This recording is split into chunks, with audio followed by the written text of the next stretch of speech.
All right, family. Okay, and he forgot to do the sign back. How rude. All right. I was like, wait a second, our inner Shaolin sign not there. There you go. Now move it. I don't know why I asked them to do these things. Like this Hold on. here. Yeah, that's good. That's good. That's good. Perfect. Oh man, guys. Here I am trying to make sure that we get over to you guys on time. And we're still having crazy issues. It Is it is what live? it Because is. I didn't get a message Yeah, that it's you're live. all right. So hopefully other people got their message. Let us know if you can hear us okay, family. I think you can. I think I can hear myself on Sifu Larry's computer, but he's out of the office for a second, taking care of a few things. Oh man, you didn't move the sign back. I started live and the sign wasn't in its place. Blame this worker. I just did. Sifu Larry. All right, family. Well, welcome to our Shaolin and Tai Chi channel where we're going to talk about obviously Kung Fu, health, wellness, fitness, anything else within reason, Tai Chi, Qigong, Wing Chun, Chin Na, or your favorite martial arts. As a matter of fact, speaking, I'm not really sure what's going on. Anyways, I'm your host, CJ Jamie. This is Sifu Larry, who hopefully will be checking on the sound and making sure everything's good for you guys and taking care of you in the chat. We'll see what happens. I'm not going to hold my breath today because he's looking a little special today. And this is Sifu Fu. And we're at our Shaolin family. All right, let's get the show on the road and see who is on. We got Darren on. We have Damien. Darren's coming in from Western Australia. Feel free to let us know where you're coming in from if you haven't already, fam. And Toby is on. Hey, brother. So good to see you on. And we got Dan. Dan coming in. Oh, he didn't say. He says, hope everyone is doing well. We also have Shalom on. And Jamie says, gangsta Larry. Maybe, maybe. I'm not sure I would call that very gangster, but that's just my 2 cents on that one. Uh, Well, yeah. Normally the I got sign I got my is hiding our my me gang fridge signs. / coffee pot area where I we heard thumbs make up. tea and stuff, and this person just went and made his drink and left everything exposed. I heard this is bad. This is not good anymore. Why is it not good? I don't know. That's what the younger folk are saying, that the thumbs ups is a bad thing to do. Well, according to YouTube, the thumbs up is a great thing to do. If you guys want to help us, Okay, boomer. uh, you're older than me and you're not even a boomer. So there's that. Oh, he's in rare form. Well, it's going to be interesting, family. So if you haven't already, let us know what you guys would like us to cover tonight with you all. I know it's been a little bit. Let us know if there's something that you'd like to share with the family, any good news that you have, any prayer requests, as well as any questions that you have for us tonight. So currently, I see that Shalom said, hi guys, Sifu, can you explain the difference internally between doing Tai Chi form, Qigong, and Nagong? Thank you. What's the difference Yes. in what we do or the outcome? The outcome is pretty much the same. The difference between like Qigong and Nikong is basically one is more intensified. Nikong, you're actually holding still and moving very, very little.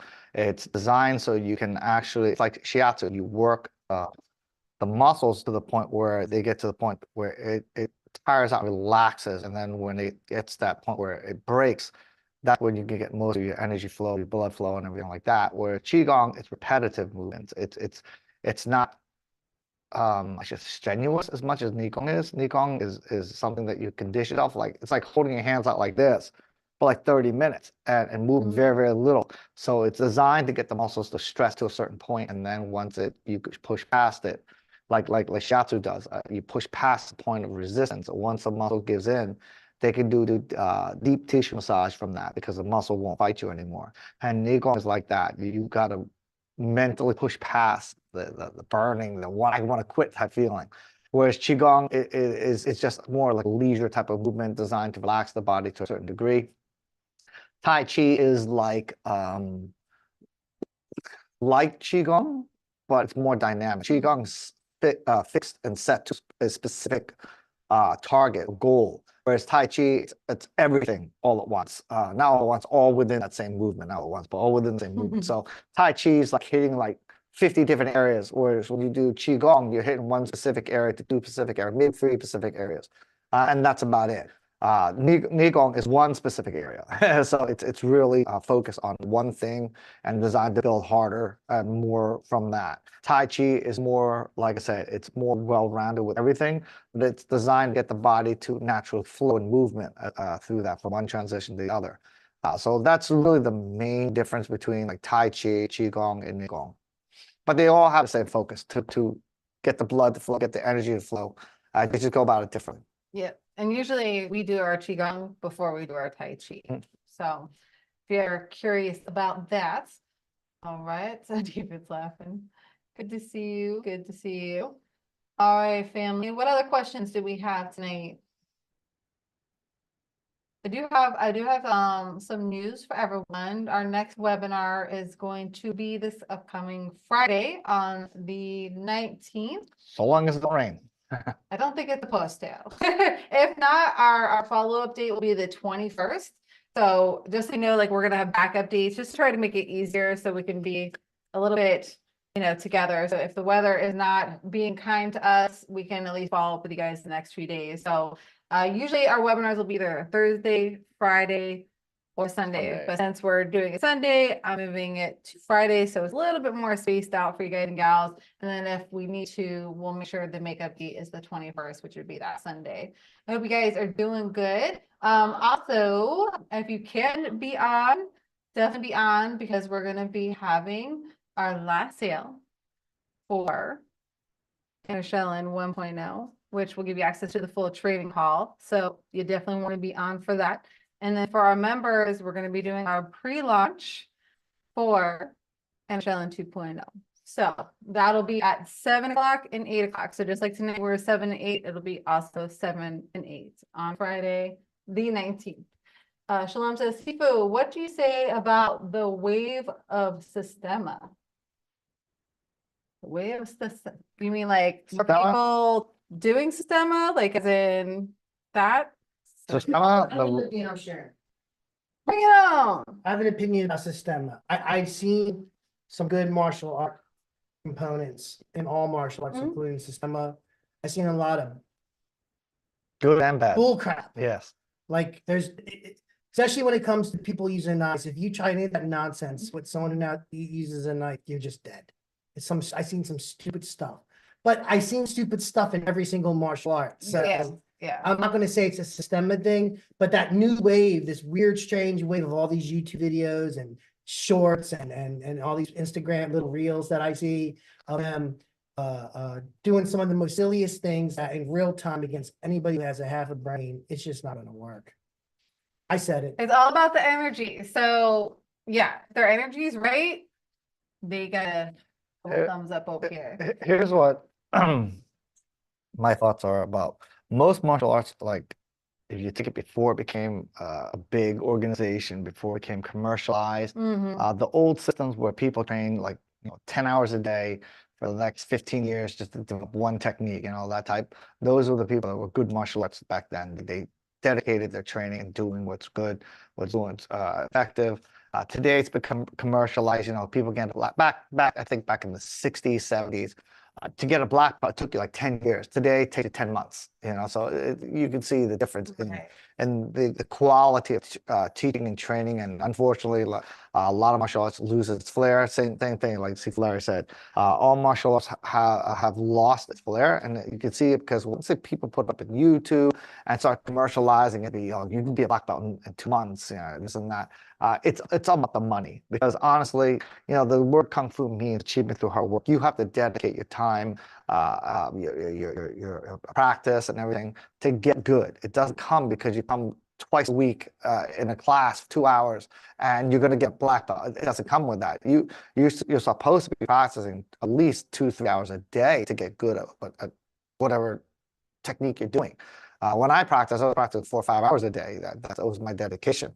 So I put in the time, I put in the work to get good. I didn't just, practice once a week, come into a group class and got better at it. It takes practice. You have to work on it very, very hard. So any style, I think, has value if it's taught properly. If it's taught, like I said, to get quick quick belts, quick levels, then I don't think that's a good system. They're just trying to make you go higher so you can be better. Those are the style that you are the teachers you should stay away from. They're the ones there for the money. A good teacher is not one who's about the money. He's not about that. He will take the time. I had a student where I think I had him doing Silm Tao for like 2 years. Like he wasn't even, I didn't put it, and he goes, "What am I going to learn the higher system?" When you're And, ready. and I said, when you are able to handle this level here Yeah. with efficiency. I was like, and then, well, other people have been learning faster from other schools. I was like, well, I don't do that. If you're not ready, I'm not going to teach you. Two things, reason why. One, if you're not ready, then learning higher stuff, it's just going to make you look bad in front of everybody. And then two, it's going to make my school look bad. Like, yeah, it's no value. So, I had students where they'd be a Sultan Tao for 2-3 years, depending, their level of ability to go up. Whereas a lot of other Wing Chun schools, 6 months, you're already doing a Kule already. Like Right. a lot of schools, they just really, it's more about the money than it is about the art and the training system. So all styles do have value. You just have to see, you have to find a good teacher. Mhm. You have to find a good teacher, and hopefully you're able to, and then can teach you the art for what it is, not the art for the rank. Because originally martial arts don't have rank. Kung Fu didn't have a ranking system. Yep. Karate didn't have a ranking system. It wasn't until it got commercialized where it's like, oh, get them a test for this belt, get them a test for that belt, get them a test for that. And that became more about the money than it is about the art. And so, I do think every style has value. Boxing, Muay Thai, everything. Everything you see it can be effective when it fights other people. It's just today's times, like I said, a lot of these institutionalized school, and it doesn't have to be kung fu, it could be karate, it could be any style. Anything. When they are just doing commercial for ranking and everything, it's lost its effectiveness. Participation awards basically is So what it's doing. you have to put in the time, you have to put in the hours, and hopefully the teacher is teaching you good system, good technique. He's not just throwing you in to just learn forms, break boards, and then advance you. So as always, like we always say, this is why our saying is don't let energy, or let's tell define you, let energy define you, because it doesn't matter what style it is, it can all be good as long as the energy and physics principles are there, then it's good. So it doesn't matter what style it is, Sistema, karate, what we do, as long as the energy is in the right place and they're doing the right things, then it's good. So what do we think about it? If they're doing great, awesome. But as David said, if they're a McDojo, not awesome. So it's really going to depend on the individuals that are teaching. Let's see here. I learned like in karate, like the reason why like you start with a white belt and you wind up with the black belt to be the highest is because it's not because they changed the belt, it's because you're wearing that belt. And through years of training, by the time you get to black belt, that belt has gone black from you just training all the time. But that's not what happened. That's not what happened today. I'm saying back then, that's how it was supposed to be. Your white belt that you originally had turned black from the years of training, commitment that you put in. It got dirty. You're grappling, you're outside hitting things, and your belt just naturally gets dirty through time. They're saying by the time you got to a high ranking, your belt has gotten that dirty, it's not turned black. That was the whole way. That's the ranking system. It wasn't blue belt, green belt, yellow belt, purple belt. It was just the phase of your belt getting dirtier and dirtier and dirtier, not because it turned different colors. Yep. Definitely way different now. Damian says, would doing Tai Chi with a weighted vest show any benefits? Again, it depends on your goal. If you're doing it so you can develop more strength and stamina through it, yeah, okay. But if you want to build the chi, no, then and it's not going to really modify that. The purpose of building energy in your body is to learn to relax and send the energy from the ground to your hand. So having weight will not bear any more to it. But if you say, well, I want to build stronger calf muscles, I want to build stronger legs and stuff like that, then yeah, again, it depends on your goal. Or like, I'm going to be hiking with a big pack on, I need to make sure my balance is good, then train like that. It's not going to develop chi. Chi doesn't require better strength. It relies on better connection. It relies on better timing in the body. So it doesn't require the strength. That's why we don't need to be stronger to tame someone. We need to be better. We don't learn to overcome their strength. We learn to manipulate their strength. So when we're practicing internal energy, we'll learn how to control it, not try to build it to withstand pressure, but learn how to control it to manipulate pressure. So having a heavier weight isn't going to build the chi in your body, but it can develop the external side where, like I said, build up your legs, build up your chest, having that weight on you, having to stand upright. So again, it's only a small degree. It's not going to be a lot unless you wear a very heavy, like a 100-pound vest. Okay, that's a lot of my legs. Otherwise, if you're putting 10 pounds, 20 pounds, it's negligible. It's not going to do much at all in terms of building up strength, unless you take a form and make it last for 2 hours. Then yeah, because then you're going to get tired from that. But having the weight to develop the chi will not affect it. To learn chi flow, to learn the connection, it's the timing, it's the relaxation, it is the connection in your body. You don't need to have higher weights to do that. You just need to learn how to connect it better.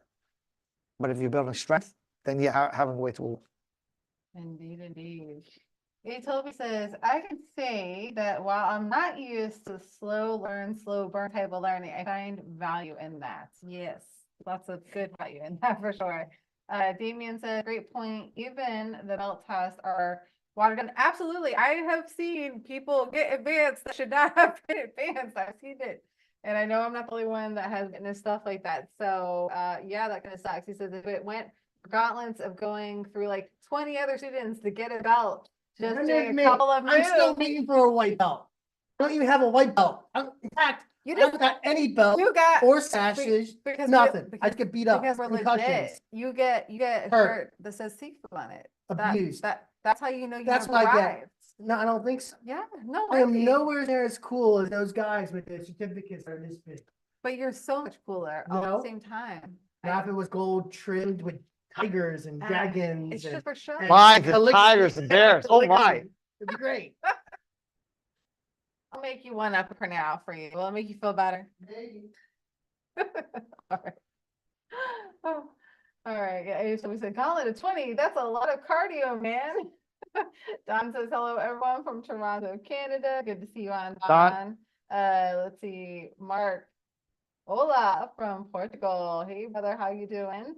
Let's see. LCNB says, relaxing form to form. That's good. All right, fam. What other questions do we have or anything that anyone wants to share with the family? Let us know.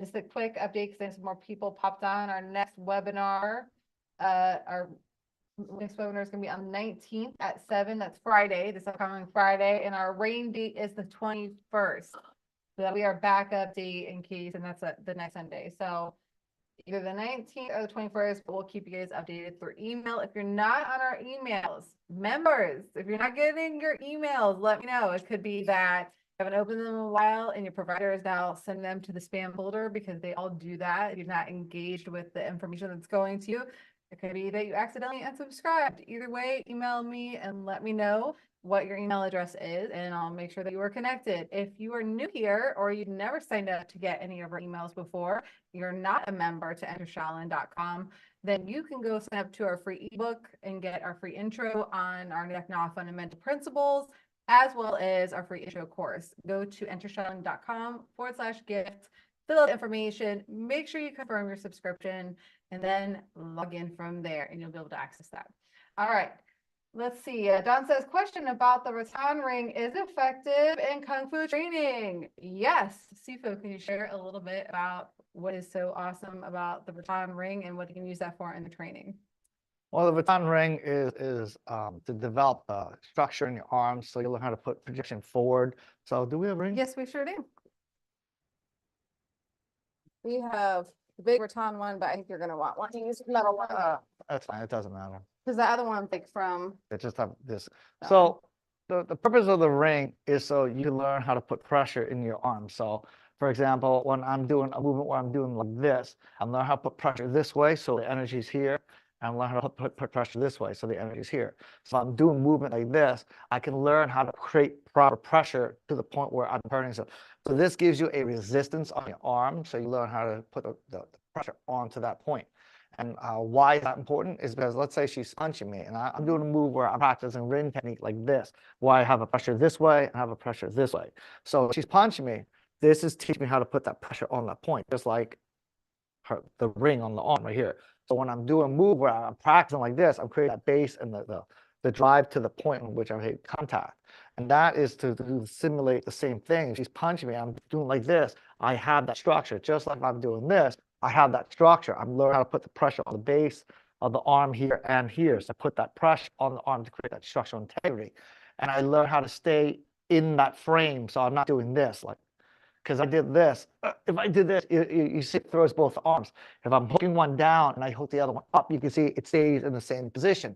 So I'm learning how to send the energy to my arms without swinging my arms. So the ring has a lot of purpose for that. So the main thing, like I said, is teach you how to put pressure within the forms on the hands. So I'm keeping my pressure into, you can see I'm pushing the arm into the ring. And what that's doing is, like I said, it's allowing me to pressure on point so I can learn how to hit an opponent's arm without feeling I have to fight, without feeling I'm doing like this. Let's say I'm raising my hands like this, let's say. So I don't do this. I learn how to turn the wrist and stay in the frame. It's teaching my muscle to stay within this frame based on the ring size. And so there's a lot of purposes that the ring does help. Now, there are some Wing Chun training that I see that it's bad training on the techniques. So they do like this, they teach you to do this, and they tell you to cycle like this. That's really kind of garbage to me, because you learn how to drop hand. The goal is to never drop the hand. It's always to put the hands forward. So you don't want to do like this, where you're just trying to stick your pressure on the ring and you're just trying to roll pressure. It should have forward intent, not up and down, sideways intent. If you're creating pressure where you're pushing it sideways like this, it's not good, because you're training how to use shoulders rather than your wrist. It should always have a rise behind your movements, because you learn how to drive to your hands. When you do movements like this, where you're going like this, let's say, and I've seen people do techniques like this, that's not your hand, that's your arm swinging. The goal when you use your ring is to put the pressure in your elbow and your wrist at the same time. If you just kind of throw into the movement, getting the arm to swing to a certain direction, then you're not focusing it on arms, you're focused on the movement, not on the point on your arm. So like when, for example, people do this and they go like this, they're not really put pressure. When I do it, I teach people how to feel the pressure between here and here. So I have a pressure on my forearm in the inside, on the outside, which gives me that structure. But if I'm just swinging it like this, I'm not learning how to keep the structural integrity. I'm just learning how to throw motion. And it's very important, because when someone's punching you, you're always going to be under stress. You're always going to have pressure on you. And so you have to learn how to maintain your structural integrity so you can withstand pressure to a certain point, and the difference you convert. But if you don't have the proper structural integrity, the moment you impact, it's going to throw on you. Or if you're seeing them punching, you're going to wind up committing your movement rather than placing your movement. And so when you start to commit, you overthrow, you overshoot, and you don't want to do that. That's actually bad for you. A lot of people I've seen, like, this is why people pass out and they always overextend, because they don't know how to keep the proper structure in their arms. So she's throwing straight punches like this, and let's say you fake it, something like this, just do it slow. And I do this, and I go, I'm not getting proper control of my elbow, my arm. This is how you should be. But when you're practicing movement like this, you learn how to put the pressure in your arm here and here, so you can get both the structure. If you do it just like this, then no, it's no good. Again, you have to have a base, you have to have a drive and a torque behind your movements. Otherwise, you're just going to throw your hands. And so when people do ring, when they just throw it, they don't have that base hitting the forearm on one side of the ring and the other side of the ring, then it's no good. If you're just going like this, or you're just throwing it like this, or your hands are just going like this, and then it's to give that space in your arm. What good is space with structure? Like, if you learn how to just create this even space, but your structure's bad, on impact, you're going to collapse. It's not about the space, because it doesn't matter where I'm this big, or this big. The question is, do I have the structure behind it? Because I can intercept someone this height, I can intercept someone this big. It doesn't matter the position of the arm, it matters the control of the arm. So I tell my students all the time, don't look at structure of someone's arm. Don't look at the position of someone's arm. It could be here, it could be here, it could be here, it could be here, it could be here, it could be like this. It doesn't matter. It's a matter of how you control the energy behind it. It's not about, it has to be 6 inches here, your arm has to be 45 degrees here, you have to have a 13-degree angle. You don't have to have that, because one, it's nearly impossible to maintain in a fight to keep that exactly. It's impossible to do, especially when someone's randomly punching you. You can't always repeat. You might get one time, to get 2, 3, 4, 5 times. It's never going to happen. Two, if you're kind of just throwing your hand, then you're not controlling energy, you're trying to overcome it. So when a guy's like much bigger, much stronger than you, he's going to overwhelm you. 3, if it comes at a different angle on approach of impact, then he's going to go around, he's going to go over you. And that's no good either, because he's going to slip you. So that's no good either. So the key is, it doesn't matter the position of your arm, where you are, it's how you are putting the energy behind it, your control. So I can intercept her punch from far away, so give me a straight punch. I can be like from far away and do it like this. I can do it from tight punch, and I can do it like that. Again, it doesn't really matter. It's about my control, because if I don't have the proper control, even if I have my arm right, but I don't have proper control, she can break through, because just because I put my arms at a certain distance doesn't mean I have structural integrity. She can break through that on the impact. It's like paper, it's straw, it'll collapse. And it's okay to be paper and straw if you want to, but you have to convert the difference. So even if I was lighter and she's punching me, I bring the energy to my hand. I don't withstand here. I have a certain amount of pressure, but I learn how to bring it to hand, which is why when you practice the ring, you have pressure on your forearm and you bring it to the hand, because the pressure that's impact on any point in your arm has to go to your hand in the end, which is why she can pop it at any range of my arm. You can just see how the little pop there. She punches again.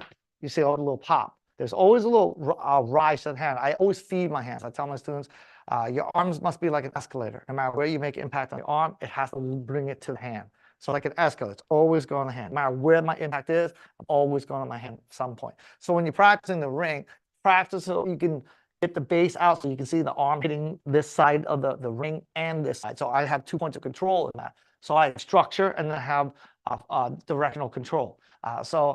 This is what you want to do when you practice the ring. But if you're just swinging your hands like this, just to go like this and you go like this and like that, like, that's nothing. It's like somebody going to the gym and lifting weights. He's like, and he's just throwing it all over the place. It's wild.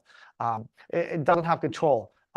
Lifting weights, it's called controlled trauma. You're controlling how to hurt your muscles, but in a controlled way to build it. Training is the same way. You have to train the muscles to develop a certain thing, not just the movement, but the energy behind the movement. It's not making the move, it's finding the control behind the move. That's why you want to, when you practice training, that should be your goal. If it's not your goal, if you just do the movement, it's not going to have any value, because you don't know how to create structural integrity, you don't know how to create control, and so you're just going to want muscle throwing, you're going to want to overextending, reaching, committing, stuff like that. All right, thank you, Sifu. So that was like a mini lesson, guys. I hope you got all that down, but if you didn't, you can watch the replay later. No shame in that. Let's see. If you guys haven't already, please strike the like and make sure you guys share, subscribe if you haven't. If you haven't subscribed, make sure you tap the bell notification so you know when we add new videos and go live. As we are in the process of getting to enter Shaolin 2.0 and launching it, Sifu Larry is going to be putting up a lot more content here on YouTube. We also will be adding new music and stuff. So if you're not on our sister channel, Enter Shaolin, make sure you are subscribed there as well. YouTube.com/Enter Shaolin is an easy way to get there. He told me, said, I'm getting emails, but I don't get notifications considering the address I use. Are you saying that you changed your address, but you're not getting it to the right address? Is that what you're referring to? In all cases, email me at support@shaolin.com and let me know what you need me to correct for you. I didn't know if you meant that, if you're talking about notifications on YouTube, which if that's the case, you're going to have to go in your settings on YouTube and fix that. But you can either clarify here or clarify on Members Only webinar, or just email me at support@shaolin.com. Whatever works for you. Either way, we're going to get it fixed for you. David, are you planning on doing any seminars this year? Possibly. We've had our plan and reality are 2 different things. Yes, what we would like to plan and reality are 2 different things. I will tell you, right now we're in a transition. I have to find a place for my daughter and I to live. There's just a lot of crazy things going on right now. But we are going to be able to film more coming up soon in this upcoming month. By the way, our 10th year is going to be literally around the corner. May 1st will be 10 years of Enter Shaolin, and we're going to have a big celebration and a lot of good stuff. And hopefully we'll have the public part of Enter Shaolin 2.0 also launched at that point in time. At least that is our intention and our goal, but it will be already released to our members by then. But we're going to be doing a lot of cool stuff. And worst case scenario, as far as seminars, it's really a matter of getting enough people together on the same date, which seems to be, since the pandemic, just not doable. Or at least every time we try to put together a seminar, it just has not been. It's like we get 10 people. In order for us to be able to make sure that we can get paid and have the facility and all the different things, and take care of filming and all the other things that come along with it, and the setup, we have to have at least 25 people, preferably more like 35 people, just to make it all make sense. Before we were running our seminars, we were literally just breaking even. So we were doing our seminars for free. I don't think a lot of people realize that, but that's because we love what we do. but we're also in a time and place where there's inflation and everything is way more expensive. So at the end of the day, in order for us to do seminars, we have to make it make sense. So if we're only getting 10 people, it doesn't really make sense. I have been talking to Seafood Larry, and I've mentioned to Seafood Food before, and it's something that we're going to be talking about more in May, and especially over summertime would be when we'd implement it.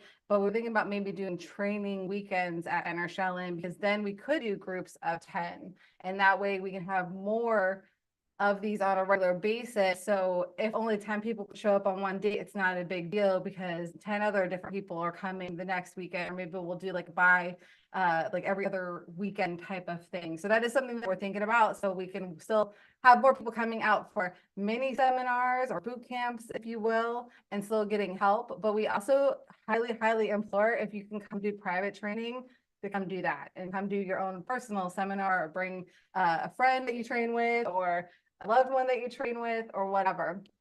We just had a gentleman come from St. Augustine not that long ago, and a couple other members have been out and different things like that. So we always say, if you can't get the seminar, or we're not able to put it together a seminar because we can't get enough people, you can still come and get training and get one-on-one. And what I try to do is, if I can make it work with your schedule, is I do my best to make it where you still get to train with some of the other students of Shaolin. So we usually have regulars that come in throughout the week. I'll do my best to schedule you around that time so you get some extra free training with some different energies. So it kind of is like being at a seminar without being at a seminar. So if you're interested in that, email me support@shaolin.com. Let me know the dates that you're thinking of, and we'll be glad to help you out and figure that all out and get you taken care of. All right. Damien, do you guys still have the 5 animals webinar you guys did a couple years ago? Yes. I broke down the basics of each animal, and it's on Patreon on the website. It is on shaolin.com for our members. It is in our seminar webinar section, and it's called the Shaolin 5 Animals Demystified Replay. So that's where you can find that. We may, with Shaolin 2.0, be putting out like a mini animals product and stuff that people can purchase for like a one-time thing, just so more people can get access to it. But as of right now, that is into for members only. All right, Brooke, I have never been to an official Wing Chun school, but I just bought a wooden dummy as a crafting tool. I really enjoyed learning from it. Any advice for beginner or the wooden dummy? Brooke, become a member at shaolin.com. We have all 12 sets, all the breakdowns, all that. That would be my first word of advice for you. As well as other Jong techniques. Yes, lots. But what are some basic stuff that you can tell her to help her out? Might be a guy. Well, Brooke could be a guy. Brooke, guy, but if I'm wrong, I'm sorry. Brooke, are you a guy or a girl? Well, anyways, okay. If you're gonna use the Jong, slow, relax, steady is the way you want to build your techniques up. Don't try to hit it fast. Don't try to hit it hard. Those people just learn how to muscle. Wing Chun is an art that requires skill and finesse, not force and strength. So our goal is to develop the structural integrity in the body, the control through the wrist. So I would definitely tell you slow, steady, and smooth to practice on the Jong. I've seen people hit fast. I've seen it hit hard. Now, I'm not saying hitting it fast and hitting it hard is bad. I'm just saying that don't do it while you learn. If you've already learned it and you're proficient at it, you're skilled, and you can do it and hit it fast and hard while maintaining the technique, then that's fine. But if you're hitting it fast and hard and you have no technique or very little technique, then that's not fun. I always tell my students, when they practice, go as fast as you can, build in technique. If technique is compromised, then you have to slow it down. Our goal is not to use force and strength as our means to make a technique proficient. It is learn how to use skill and finesse. So the person should be able to fight you at full force, and you should still be able to execute most of the movements that you do if you're doing it right. So what I would recommend is, like I said, slow, smooth, relax. Don't worry about size. Don't worry about the strength of it. Wing Chun is an internal system for the most part. It's about the ability to manipulate and control what you're doing, not overcome and overwhelm your opponent. Because obviously, and it says here, okay, hey, so you're a girl. So obviously, you're not going to be physically stronger than than most men. Okay, most men are just genetically physically stronger. So you can't win that way by overpowering them, overwhelming them. You have to win by controlling them. And what I mean by that is, I'll use CJ Jamie, like to what we do at NDN, we don't try to use size, we don't try to use strength, we try to use the technique and the energy control. So for all intents and purposes, a lot of people have seen me do this before. If I would put my finger on her palm and I was pushing against her, she pushed against me, there's no way I'm going to overpower her because this little finger does not have enough size, does not have enough structural integrity, doesn't have enough force for me to push into it without compromising my finger to win. If I try to push me backwards and I push, there's no way I can win that way because I just don't have the size. But she does it again, no, it pushed me backwards. And you see, I'm able to push her backwards. And it's not because I'm muscling her this time. I'm actually learning how to control energy. So to break it down, what she's pushing me in, if I push back, that's opposing force. That's why my finger gets jammed. That's why it can hurt. But when she pushes into me, I'm not going to push back. I'm actually going to change that force. Whatever she pushes here, I'm going to rotate.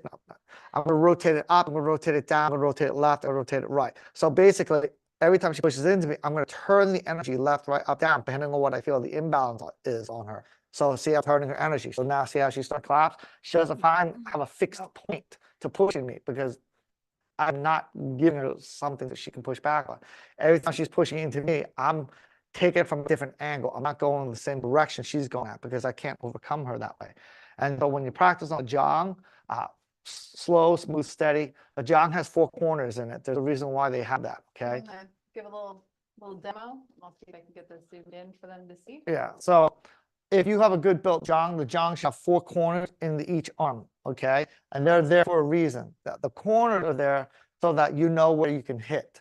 They're to make sounds and clang, and they're supposed to have space so it represents an opponent's arm. So when you hit him, there's movement behind the arm. Nobody's arm is stiff, so they didn't move at all. So your goal is if you're going to do any type of building, you always want to aim it towards the corners and not the sides first. Always hit to the corners. If I'm doing any move, if I'm doing like a pax out, I'm going to hit it up to the inside corner, or pax, I'm going to hit the outside. I'm not going to hit it straight to the side. Straight to the side is one direction. A person has to go the opposite direction and muscle you. You have to hit them in 2 directions because the human body cannot resist 2 different directions at the same time. It's impossible for them to do that. They can control it, but they cannot overcome it. And so I'm going to show the science behind it. So if I push her arm both of it together and I push her straight together, it becomes very difficult for her, or very easy for her, for her to withstand that because it's one line. But if I do 2 lines, 2 motions, she cannot hold it. Because the reason why is your muscles are designed to contract. So it has one function, it's to contract, and to contract on a line. Where's the line in a curve? There is no line in a curve. So how does she know where to resist? She can't resist it because she can't find the line on it. So the human body, if I do this too, watch, I just lean, she can hold me, right? Can you hold me? Yeah. I'm just going to lean. As long as I put a direct force in her arm, she can withstand me, so she can hold that. So if I'm attacking her in a straight line, she can overcome me. She's going to hold this. Hold me if you can. Okay. But if I make a curve, and see how she can't? Because she can't find the line. I'm turning the pressure off me rather than opposing the pressure on me. So when you practice on the jong, you want to hit this corner because you're hitting 2 directional forces. The human body cannot muscle on 2 directional forces. It's sheer impossibility for the body to do that. It can control it, but it cannot overcome it. So if you go in one line, they can go the opposite line. Another example is if she grabs me, I go up, she doesn't let me go up, she can fight me down because as I go up, what's the opposite of up? Down. So if I push up or pull up, she could just push it straight down. If I arc it, no, hold it. If I arc it, she cannot. So finding an arc, there is no line. It's constantly changing. You know what tangent point is? That's where the curve meets the line. That's what they call a tangent point. The tangent point is always changing. That's why she cannot find the line to push back because there's not the same spot. She'd have to counter curve me, which is not strength, it's skill. So she can beat me from that. That's not because she's bigger and stronger. She's better trained. So when you're practicing on the job, hit those corners up first. You can go from the corner to the side if you want to. Afterwards, that's fine, but you always want to hit him in the corner. You want to hit him 2 directions. I go like this, she punches me straight. I go straight into one side, you can muscle that. But if I hit the corner, which is like her arm should be a square, so there's a square in her arm, I hit the corners. She can't resist me. I go like this in a line, she can start fighting. I go like this, it's a joke. Okay, so when you practice jong, like I said, practice slow, practice smooth, practice relax, so you can really use your wrist. You want to maintain a proper elbow structure in it, so you don't want to ever put hands, they exceed the elbow. They should look like they work together. Parallel is what I talk about all the time. Be in parallel. Say I look parallel. When I move parallel. Don't do this. That's not parallel. That's committed. But make sure you stay in parallel. The elbow and the wrist works like they work in tandem together when you're moving. If I'm moving, raising my hand, it looks like this. If I do this, I don't look parallel. I look like I'm committed. So you don't want that. Make sure that your wrist hits the turn, not hit the push. So those are some of the advice I would give you guys first time young. Hope that helped. That's a lot of good stuff. And Annabelle, I don't know if you saw my comment back to you, but girl, I don't know if you're serious, but no, that is not normal. And we don't do that here. We're all Christian. So Well, if you're at a place that is doing that, I'm not gonna say it doesn't happen because I yeah, know schools that have happened, but no, majority of the time it doesn't but happen. I'm saying it's not normal, and nor should it be normal. And Yeah. if you're in a place that's happening at, you should find a new place to train and learn from. It's not healthy. Same thing happens in yoga. There's great yoga teachers that never do that kind of stuff, and there's ones that have harems and all kinds of weird things going on. We don't recommend that. So Taryn says, do the towel exercises do the same thing as the ring with structure to the arms, or does that Was that a question? Is that what is it? That's a question. Oh, do Yeah, towel do the exercises. exercises that we have, he's talking about. Yeah. I know Yep. Yes and no. It is good for the structure. It is good, but the difference is you have more freedom with a towel than you do a ring. A ring is fixed. A towel, you can bring it in and out, and you can change direction like that. With the ring, it's not. You do have to have your arm contained in that. So there are certain limited moves. Like obviously, my hands inside the ring, I can't do the same move as if I'm on the inside and the outside. They work different. So you would have to change position in the ring to get to different pressure, but on a towel, you can constantly keep the pressure and still hold it a certain way and keep the pressure on you. So I like the towel better, by the way. If you're gonna ask me, I think the towel's better. It's good dynamics to build the tendons, good to build up the structure, and because you're constantly holding your wrist and you're turning the wrist, it develops much better control of your wrist at the same time. So I do like the towel better. That's me. Some people might say, oh, the ring's better. I think the towel's better just because of the better benefit you get from it. You're constantly using your wrist more. With a ring, you're not really using your wrist. You have to concentrate that you bring it to your wrist. Whereas if you have a towel, you have to use your wrist. So it's not a, why I choose. No, you have to do it. There's no choice. You have to do it in order to be effective. With a ring, you can be ineffective because you can not go to your wrist and not realize you're wrong. With a towel, you have to do it. No, I want to add 2 cents. Honestly, I think when it comes to training, when it comes to lifting weights, when it comes to martial arts, when it comes to everything, I think you kind of have to cross train and do everything and have an overall understanding of everything. Your athleticism should be balanced overall with everything. If you isolate yourself so much on just one thing, you kind of become a one-trick pony. Don't be a one-trick pony. Or be really, really good. You better have that. Speaking of tricks. Let me take my thumb off. Look at that. Yes. I haven't seen that one in a while. Ray, is there a nearby lodging for us dirt bar abbots? Well, we may live in New Jersey, but we're not in a ritzy part. So all you do is look up Williamstown, New Jersey, but you'll want to actually stay closer to a town called Hamilton, New Jersey, because where we're at in Williamstown is like on the border of this little town called Folsom, and literally 10 minutes from Hamilton. There's mostly motels and a couple hotels, nothing fancy. I don't know what your version of dirt poor is. Everyone's got a scale on that. So I know that, most people are able to figure it out. So I would say that the probably cheapest you might be able to find like 54 a night, and then maybe 78 to 98 depending on when you're coming or what location. There are some nicer places a little bit further out. Obviously those cost more, so I would say there's something for everyone. So if you email me at support@shaolin.com, I'll send you our address and the closest locations and availability. If you let me know your dates and times, I can also send that where it'll pop up with that information, because obviously prices depend on when you come, just like anywhere else, and nothing I can do about that, unfortunately. David says, sound interesting. Thank you. I went to Hansdale DC seminars and enjoyed them both. Will do. Awesome. Yes. And we have all of the footage for that too, David, in the awesome area for our international members. So if you want to go back and check out some of that, you can, brother. Let's see, John. Hey, John, good to see you, brother. Don says it's all about redirecting the energy. Absolutely. Brooke says, okay, that was a lot of useful information. Thank you so much. You were so welcome. If you think that was useful, Brooke, I know that you're one of our YouTube premium members, and thank you for your support here. If you're not already a member to entershaolin.com, I don't know if you heard earlier, but I'm putting out the last sale for the training vault that is going to be on Friday, the 19th, which is this upcoming Friday. Our ring date will be the 21st, which will just be the Sunday right after that.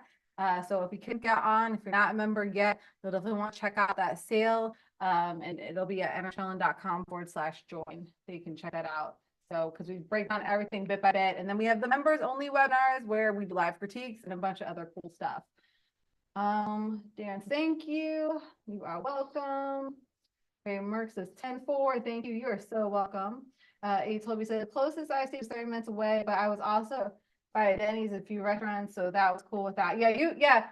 80 told me he didn't listen to CJ Jamie when I sent him stuff over and stayed further than he needed to. Ching.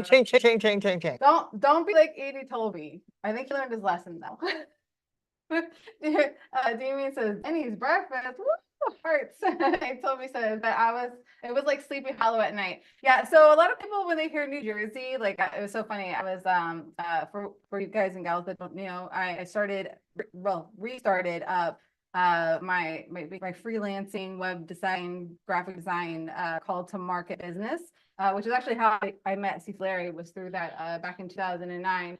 And I was telling them where I lived, and they're like, oh, you must be close to New York and this and the other. I'm like, not really. I was like, we're in South Jersey, we're in the woods. And he's like, oh, you must be in that rich part. And I was like, I was like, bro, I don't know where you're living at, but trust me, this area, not so much. That is not where we're at. Maybe one day, today is not the one. So if you ever hear us say that we're coming from Tabernacle, New Jersey, then you know your guys and your gal moved on up, okay? And maybe you'll find us there one day, but not today. Let's see. But yeah, a lot of people get really shocked if you're coming from a city area and you're expecting us to be in the city.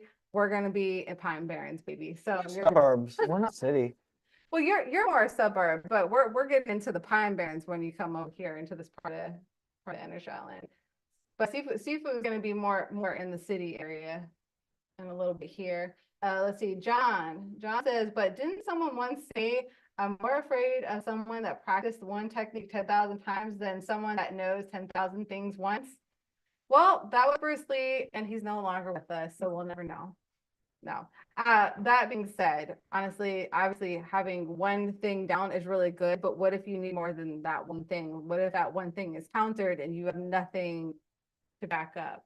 You know what I mean? I've talked to people before where they're like, well, I'm not interested in grappling. I'm like, what if you find yourself on the ground? Like, oh, that's never going to happen. Well, you learn anti-grappling. You don't have to learn grapple. You have to learn anti-grappling. Yeah, they didn't want to do that though. So I was like, they're like, well, I'm never going to be on the ground. And I'm like, that famous last words, never. I don't know anyone that's ever been like, I'm never da-da-da or never this. To me, stand up on the ground, it doesn't make a difference. It's control the energy. Pressure's on you, whether it's standing vertically or horizontally. It's about being able to manipulate the pressure that's on you. Yeah. So that's why, to us, we don't care what position you are, far, close, mid, range, grappling. It's all about energy control. It's really about that. Right. That's why style doesn't define you. It's the energy that refines you. So if you want to master one thing, master NDN, y'all. That's what I was saying. He goes, I know. Don's like, yes, that was Bruce Lee. Yes, correct. All right, fam. I don't know if Bruce Lee said it. He might have made it famous. Yeah, I don't know if it like. I don't know if he was the originator of that saying, but he was was the one who brought it out to the world. Yeah. So at least he was famous for saying that. Right. We don't want to misquote anyone. You know how the internet be. Okay, we don't want no backlash. Okay. All right, family. Well, it is now 8 o'clock, so we're going to say goodbye to y'all here on YouTube. Thank you for joining us, and we will see you guys on the 19th. The rain date is the 21st, same time, 7 p.m. Eastern Standard Time. Family members, we're going to hop over to Zoom, and we'll meet you there. All right. If you haven't got the link, email me at support@entershaolin.com, but it's the same as it usually is. Do we have time? Let me see, Damien, what's your response Just to a the thought. statement? Okay, Damien, we'll answer it. Members, hold on. If you see that we're in another webinar, that's because we're on here live Zoom via YouTube, okay? Damien says, what's your response to the statement of all martial artists have heard or seen where firearm users will say, I will just blast them? Firearm users tend to be very cocky. Well, they have a reason because it's powerful to kill you with one shot. But to say that's what I'm gonna rely on and to get my gun out. Remember, you're not always gonna be able to get your gun. You may have your gun, doesn't mean you can get access to your gun. They've proven that cops from even at a ready stance, when the hands are by their side and the guy has a knife at 10 feet away, he could step before the cop can actually pull the gun out. So unless you're very well trained and you are very efficient at firing your firearm, most people within 10, 15 feet will not be able to get a draw out before someone attacks them if they're on the unready part. Now, if they're already here, ready, like watching, ready, like, I'm gonna, yeah, that's different. I'm talking about if they're caught unaware, it's not 10 to 15 feet away. They've shown that someone with a knife can get in there and cut them before they can even pull the gun out. When they're It unaware. all depends. So I think guns are the best thing too. If I had to fight someone and say, you know, would you want to go with a knife or a gun or barehanded? I'll take a gun every time. It's because it's very quick, it's very powerful. It's enough to drop someone. A knife doesn't necessarily drop someone. A gun doesn't necessarily drop someone, but it has a way high chance, especially if you're 45. 45 will put a hole on you. Even if you got hit in the arm, it's going to put a hole in your backside, you know.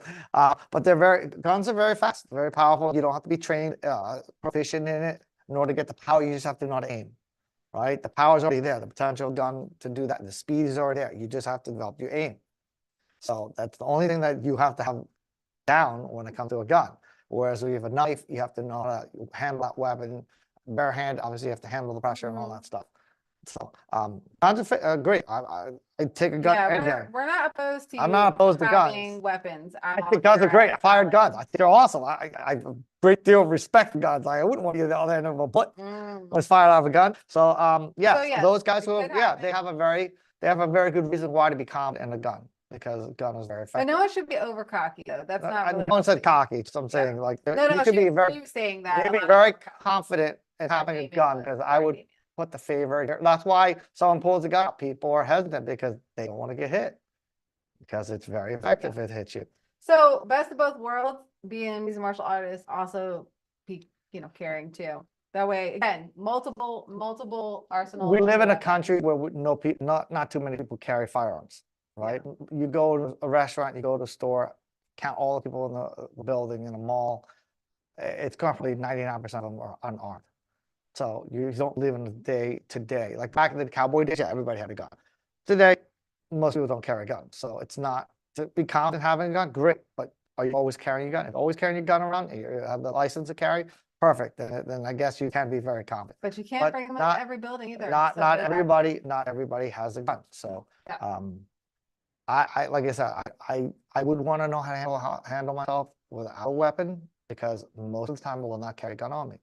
So if your daily lifestyle is to carry a gun, then you could be confident. My daily lifestyle, I don't carry a gun. I don't carry knives. I'm good with knives too, but I don't carry knives. So I'm very trained in my hands, says my training, but I'm very confident. I'm very confident with the knife. I'm good with the gun too. So I'm well-rounded, but I will not think and say, I'll shoot a guy every time, right? Because I know I don't always carry a gun. The guy's always carrying a gun. I guess you can say that. I don't carry a gun all the time. Absolutely. John says, that reminds me, what is a good exercise to do with a partner for anti-grappling? We'll answer that on the members only for you, Dan. Hopefully you can jump onto that. David Melchek did all the gear. Stevie dropped off last week. I cleaned most of it. I still have a little bit of stuff to clean, but I was able to make room. We have like a little storage spot in the office area. So I was able to make room to put a lot of stuff away, which was awesome because it was just like, there was too much stuff everywhere. Mark says, great questions, answers, thanks, and aloha to all, aloha to you. John says, bye everyone, bye brother. Atypical can guns be part of martial arts, it's a weapon, absolutely. And Dean said, excellent facts. John, this is the only reason the weapon should get pulled. Yes, absolutely. Our family will love you all, and for our members, we will see you on Zoom in a couple minutes. Bye everyone else, we'll see you on the 19th. Rain date is the 21st, 7 p.m. Eastern Standard Time. Peace, fam. Love y'all.